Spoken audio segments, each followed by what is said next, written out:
يستعد هؤلاء الصغار لمنح بولهم لطهاة البيض في مدينة دانجيونغ شرق الصين لطهو البيض فيها لإعداد إحدى الوجبات الشهيرة في هذه المدينة، البيض المطهو في بول صغار الذكور الذي يعتقد أنه يجلب الصحة. والأصل في الوصفة التقليدية هي طهو البيض في بول ذكور لم يسبق لهم الزواج، ويستحسن أن يكونوا تحت سن العاشرة. جي وهو الذي اعتاد صنع هذا النوع من الطعام على مدار 20 عاما.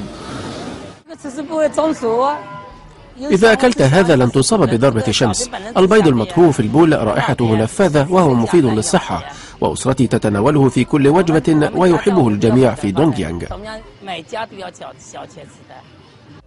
طعام لا تخطئه الأنف ولا يتجاوز سعر البيضة الواحدة $4، ويباع هذا الطعام في الشوارع فقط، لكن بعض السكان المحليين يجمعون بول الصغار ليعدونه لأنفسهم في المنازل.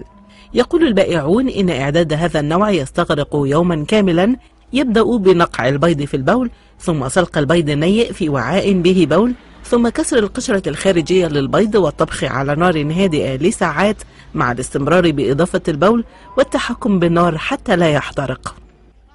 ويعتقد أن التقليد عمره قرن من الزمان، ويقول جي إن الرائحة المميزة والطعم المملح يجعلانه الطعام المفضل لسكان المدينة الذين يعتقدون أنه يخفض درجة حرارة الجسم ويحسن الدورة الدموية.